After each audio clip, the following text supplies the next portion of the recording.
500 ரூபாய் 1000 ரூபாய் நோட்டுகள் செல்லாது என்பது அறிவிப்புக்கு பிறகு பொதுமக்கள் பலரும் கூட வங்கி ஏடிஎம் சென்டர்களுக்கு போவதை பார்க்கின்றோம். நம்முடைய நிருபர்களும் அங்கங்கே இங்கே சாமானியர்களுக்கு ஏற்படுகின்ற இந்த சிக்கல்கள் குறித்து அவர்களோடு பேசிக் கொண்டிருக்கிறார்கள். அந்த விதத்தில் பாண்டிச்சேரியிலிருந்து புதுச்சேரியிலிருந்து நமது நிருபர் ரகுமான் நம்மோடு நேரில் இணைகிறார். அவர் அங்கு இருக்கிற நிலவரத்தை பற்றி குறிப்பிடுகிறார். அங்கே மக்கள் இதை எவ்வாறு பார்க்கிறார்கள்? ரகுமான், அங்க இருக்கிற மக்கள் இந்த அறிவிப்பை எப்படி பார்க்கிறாங்க? அவர்களுடைய எதிர்வினை என்னவாக இருக்கிறது?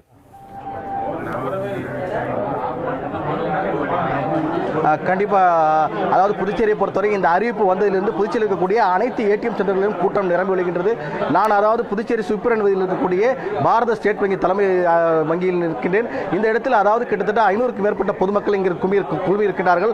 அதாவது பணம் போடுவதற்கும் அதிகமாக வந்திருக்கின்றார்கள். அதே போன்று பணம் எடுப்பதற்காக, அதாவது 100 ரூபாயாக 400 ரூபாயை எடுப்பதற்காகவும் ஏராளமான கியூவில் நின்று கொண்டிருக்கிறார்கள். இங்கு ஒரு பொதுமக்கள் வந்திருக்காங்க, நம்ம அவர்கிட்ட கேட்போம். அதாவது இப்போ நீங்கள் உங்களுக்கு இந்த இதனால என்ன சிரமம் உங்களுக்கு?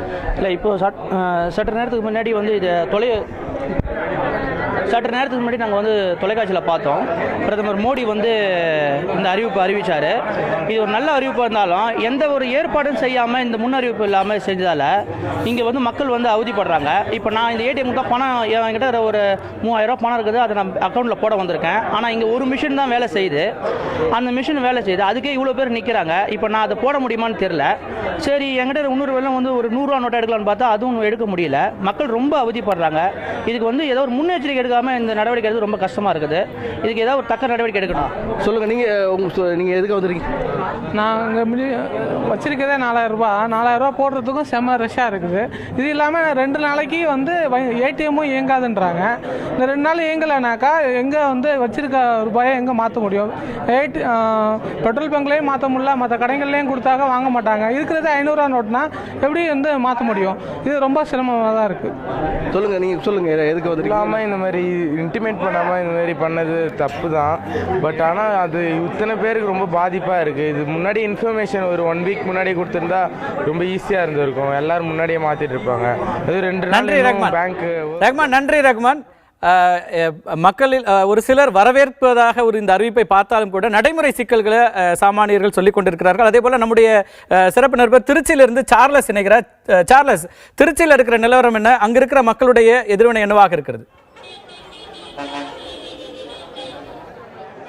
கார்த்திகை செல்வன், நாம இப்போ தற்போது திருச்சி மத்திய பேருந்து நிலையம் அருகே உள்ள பாரத ஸ்டேட் வங்கியோட ஏடிஎம் இந்த மையத்தில் தான் இருக்கும். நீங்களே பார்க்கலாம், ஏற்கனவே இங்கே போக்குவரத்து சம்பித்து விட்டது. முழுவதுமாக சாலை முழுவதும் வந்து போக்குவரத்து வந்து இப்போ பாதிக்கப்பட்டிருக்கு. அந்த அளவுக்கு கூட்டம்.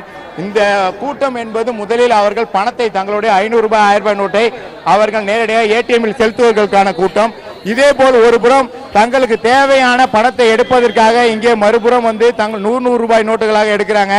அவர்களிடம் நாம் நேரடியாக கேட்போம். இப்போ இங்கே, அதாவது இங்கே இந்த நோட்டு உங்களுக்கு பயன்படுத்துவதற்காக என்ன டினாமினேஷனில் எடுக்கிறீங்க? இப்போ இந்த மிஷினில், ஏடிஎம் மிஷினில் உங்களுக்கு பணம் வருதா? பணம் வர மாட்டேங்குது. எல்லா பணமும், எல்லா அமௌண்ட்டும் வருது. 500, 1000 எல்லாமே தான் வருது. அதில் திடீர்னு இந்த மாதிரி சொன்னால் என்ன பண்ணுவாங்க மக்கள்? உங்களுக்கு